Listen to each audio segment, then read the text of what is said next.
It is true that in Edison Format, Necro Valley is slightly worse, because of the errata at the time.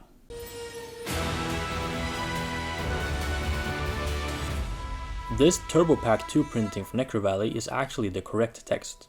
It says our Gravekeepers gain 500 attack and defense, like all copies of Necro Valley always have. Cards in the graveyard cannot be banished, similar to all copies of Necro Valley, but the effect that stands out is that neither player can target cards in the graveyard.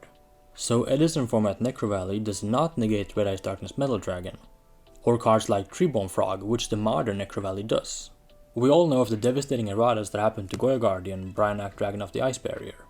Although in Goya Guardian's case it was very much unnecessary, seeing as Goya was already unbanned in the TCG, at the time of its errata in Japan. Brio's errata is a bit more understandable, and makes the card a bit more reasonable to play against.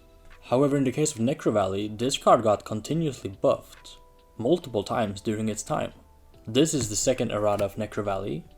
The ultimate rare I have is actually incorrect. This is the correct text for Redo Format or Hat Format. And then the fourth errata happened later on, which applies to Modern Format. The fourth errata does lock out cards like Treebone Frog or Glow Up Bulb, which is something neither of these cards do. So errata is not always bad.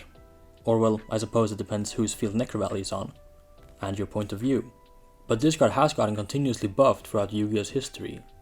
And if you want to play Edison Format, it's important to know the correct text of this era, which is the Turbo Pack 2 and Retro Pack 2 printing of this card.